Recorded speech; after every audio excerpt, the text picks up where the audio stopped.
शीतल और तान्या दोनों बहनें थीं, लेकिन दोनों के स्वभाव में जमीन आसमान का फर्क था। जहां शीतल एकदम शांत स्वभाव की थी, तो वहीं तान्या नकचढ़ी और घमंडी थी, जिसे अपनी खूबसूरती पर बहुत नाज था। शीतल घर के सारे कामकाज अकेले ही करती थी, तो वहीं तान्या पार्टीज और मेकअप की शौकीन होती है। एक रोज तान्या अपने कमरे में पार्टी पर जाने के लिए रेडी हो रही थी। तभी शीतल उसके कमरे में पोछा लगा रही होती है, तो तान्या जानबूझकर उसे परेशान करने के लिए वहां पर पाउडर गिरा देती है। तान्या, देखो, मैंने अभी यहाँ पोछा लगाया और तुमने ये पाउडर गिरा दिया। मैं जानती हूँ ये तुमने जानबूझकर किया है। रुक, अभी बताती हूँ तुझे। मुझसे ऊंची आवाज में बात करेगी? ये ले। तान्या अपनी पेंसिल हील से उसका हाथ कुचल देती है और कहती है, ले लगाती रह तू अब फैल कर पोछा। मेरा हाथ।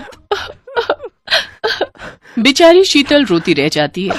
तभी माया उसे आवाज देती है, शीतल, शीतल, कहाँ मर गई? अरे अभी तक पोछा नहीं लगा क्या? देख, रसोई में बर्तनों का ढेर लगा है, उसे भी धो ले। माया उसकी सौतेली माँ थी, जिस कारण वो शीतल को बिल्कुल भी पसंद नहीं करती थी और सारा काम शीतल से ही करवाती थी। देखते ही देखते समय बीता और माया ने दोनों लड़कियों के लिए रिश्ते देखना शुरू कर दिए। जहां वो शीतल के लिए गरीब घर का लड़का देखती है, तो वहीं वो अपनी सगी बेटी का रिश्ता एक बड़े घर में तय कर देती है। ये देख तान्या शीतल से कहती है, शीतल, मुझे तो तेरी फूटी किस्मत पर बड़ा ही रोना आ रहा है। पहले तेरी माँ तुझे छोड़कर चली गई, सारी उम्र मेरी उतरन पहनकर बड़ी हुई, और अब गरीब ससुराल में तेरी शादी। एक मुझे देख, सुंदर शक्ल, और अब अमीर ससुराल। मैंने तो शादी से पहले भी ऐश की जिंदगी जी, और अब अमीर घर में जाकर भी जीऊंगी। पता है, वहां ढेर सारे नौकर हैं, मुझे तो वहां पर भी कुछ काम नहीं करना पड़ेगा। ये तो किस्मत किस्मत की बात है तान्या। मैं तो चाहती हूँ कि तुम आगे भी खुश रहो मेरी बहन। कुछ ही दिनों में दोनों की शादी हो जाती है। शादी के बाद गृह प्रवेश के दौरान तान्या की सास निर्मला उसका स्वागत बड़े ही सिंपल तरीके से करती है, क्योंकि वो बहुत ही कंजूस थी।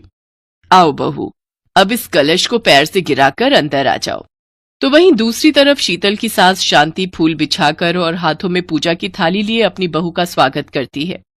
आओ बहू, इस कलश को गिराकर अंदर आओ और इन फूलों पर चलकर अपने कमरे तक जाओ। हम गरीबों की औकात गुलाब के फूल खरीदने की तो नहीं है, इसलिए मैंने ये गेंदे के फूल ही बिछा दिए। वहीं उसकी ननद अंदर फूलों से उसका बिस्तर सजा रही थी। अपनी सास और ननद का ऐसा स्वागत देख शीतल की आंखों में आंसू आ जाते हैं। जिस प्यार के लिए वो हमेशा तरसती रही, वो प्यार उसे अपनी ससुराल में अपनी सास और ननद से मिलता है। अगली सुबह शीतल जल्दी उठती है, तो उसकी सास उसे कहती है, बहू, तू इतनी जल्दी क्यों उठ गई? हमारे यहाँ सब आराम से उठते हैं, जा तू भी जाकर सो जा। तो वहीं दूसरी तरफ तान्या अपने ससुराल में सो रही होती है, तो उसकी सास उर्मिला उसे आवाज लगाकर कहती है, तान्या बहू, उठ जा, सुबह के 5 बज गए हैं। आज तेरा ससुराल में पहला दिन है, जल्दी से तैयार होकर नीचे आ जा, आज तेरी पहली रसोई है। ओफो, इस बुढ़िया ने भी जीना मुश्किल कर दिया है। एक तो वैसे ही शादी की इतनी थकावट, ऊपर से ये है कि सोने भी नहीं देती। कुछ देर बाद तान्या तैयार होकर नीचे आती है, जहां उसकी सास उससे कहती है, ये ले बहू, ये तेरे खाने की लिस्ट है जो तुझे अपनी पहली रसोई में बनाना है, समझी? लेकिन सासू माँ, हमारे यहाँ तो इतने सारे नौकर चाकर है। फिर उन सब की छुट्टी कर दी मैंने। अब तू आ गई है तो क्यों मैं उन सबको पैसे दूं? हाँ, हे भगवान, ये मैं कहाँ फंस गई। तान्या अकेले ही खाना बनाने लगती है, तो वहीं दूसरी तरफ शीतल सोकर उठती है, फिर नहा धोकर सबके लिए खाना बनाने लगती है। तो उसकी सास और ननद भी उसकी मदद करने रसोई में आती हैं। माँ जी, आप दोनों क्यों तकलीफ करती हैं? मैं हूं ना, मैं सब संभाल लूंगी। नहीं नहीं, हम भी तो आपके साथ मदद करेंगे। फिर वो तीनों खुशी खुशी बातें करते हुए खाना बनाती हैं। शीतल अपने गरीब ससुराल में भी बहुत खुश थी। वहीं दूसरी तरफ अमीर बहू होकर भी तान्या खुश नहीं थी। उसकी सास हमेशा उसके पीछे ही पड़ी रहती थी। तान्या बहू, तू कब सुधरेगी? तूने फिर से बर्तन धोने का साबुन गलने के लिए छोड़ दिया। अरे कुछ तो बचत करना सीख। हद होती है सासू माँ, इतनी कंजूसी भी अच्छी नहीं। मुझे नहीं रहना यहाँ, मैं चली अपने घर। घर आकर वो सारी बात अपनी माँ को बताती है। तभी वहां शीतल भी आ जाती है। अरे तान्या बहन, कैसी हो तुम? क्या तुम भी अपने हनीमून पर जाने के लिए गर्म कपड़े लेने आई हो? अच्छा, हम तो मनाली जा रहे हैं। माँ जी ने हम दोनों की वहीं की ट्रेन टिकट बुक करवा दी है। वैसे तुम कहाँ जा रही हो? मेरे जले पर नमक मत छिड़को। तुम जानती भी हो मेरी सास कितनी कंजूस है। पता है माँ, वो तो 5-10 रुपए की चीज के लिए भी मुझे कितना सुनाती है। मुझे नहीं रहना अब उस घर में। ऐसा नहीं कहते बहन, रिश्ते ऐसे नहीं तोड़े जाते। मैं जाकर तुम्हारी सासू माँ से बात करूंगी। शीतल तान्या की सास को समझाती है। उर्मिला अपनी गलती मानते हुए तान्या को लेने आती है और उन्हें भी हनीमून पर मनाली भेजती है। तान्या भी अब खुश थी, उसे अपनी गलती का एहसास हो चुका था। वो शीतल से अपने किए की माफी मांगती है। अब दोनों बहनें अपने अपने ससुराल में खुशी खुशी रहने लगती हैं।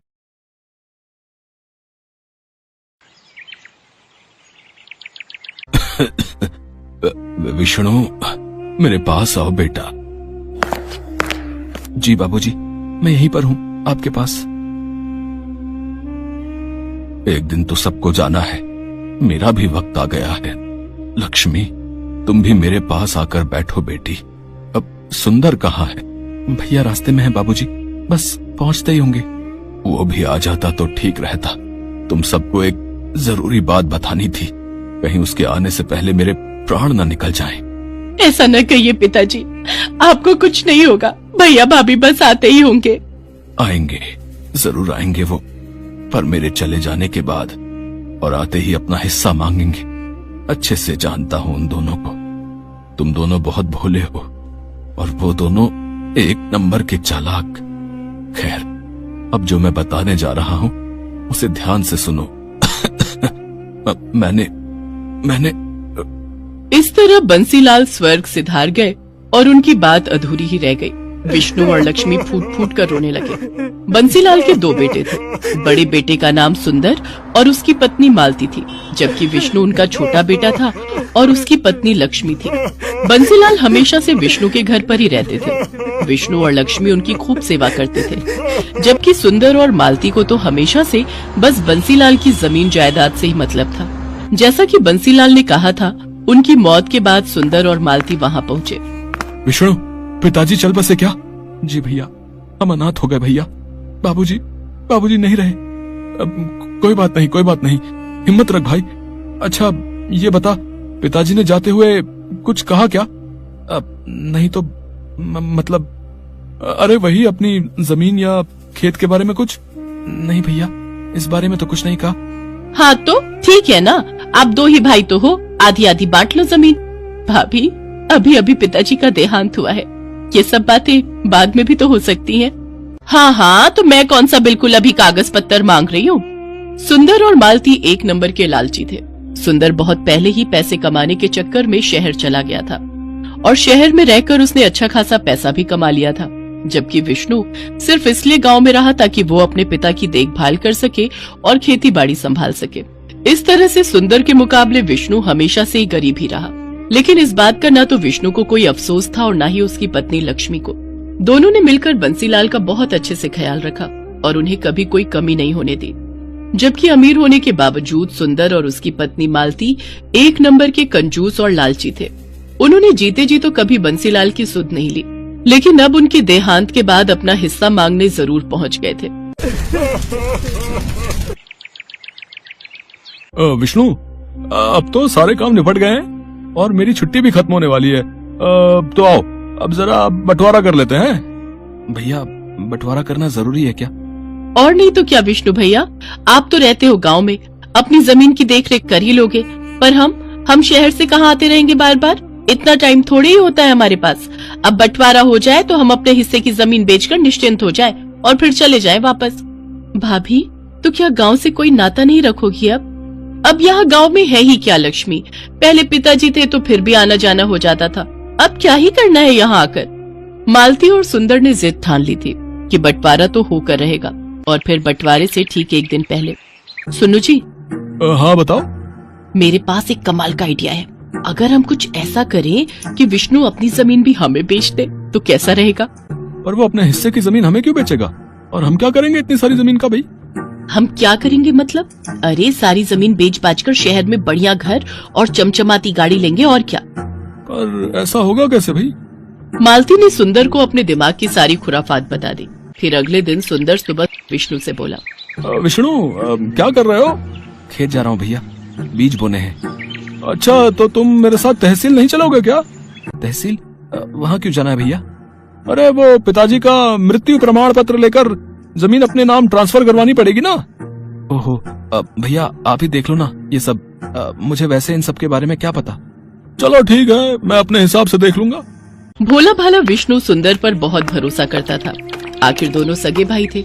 उधर मालती और सुंदर तो यही चाहते थे कि विष्णु उनके साथ ना जाए।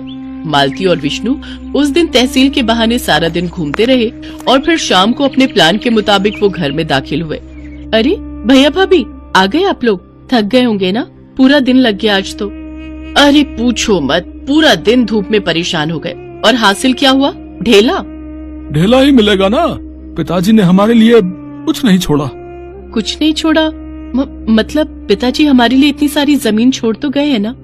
अरे ये जमीन हमारी नहीं है लक्ष्मी, पिताजी ने बैंक से लोन लिया था ना 2 लाख रुपए का, जो उन्होंने चुकाया नहीं, और बैंक ने अब जमीन पर केस लगा दिया है। तब तक उनको पैसा नहीं मिलेगा। जमीन हमारी तो क्या, किसी का भी नाम नहीं हो पाएगी। पर भैया, पिताजी ने तो इस बारे में कभी कुछ नहीं बताया। अरे कैसे बताते? अगर वो बता देते कि जमीन गिरवी रखी है तो हम नाराज नहीं हो जाते? खुद तो चले गए और हमें भिखारी बना गए। कुछ भी हो भाभी, पर ऐसे तो मत बोलिए पिताजी के बारे में। अरे तुम चुप रहो लक्ष्मी, ये देख रही हो, ये बैंक का नोटिस है। इसमें साफ साफ लिखा है कि अगर हमने 1 महीने के अंदर 4 लाख रुपए नहीं चुकाए तो वो खेत की जमीन के साथ साथ हमारे घरों पर भी कब्जा कर लेंगे। हे भगवान, अब हम क्या करेंगे भैया? अब तो बस एक ही तरीका है विष्णु, 2 लाख तुम दो, 2 लाख हम देते हैं और जमीन बचा लेते हैं। भैया लेकिन इतना पैसा तो नहीं है हमारे पास। विष्णु और लक्ष्मी सुंदर और मालती की चाल में फंस चुके थे।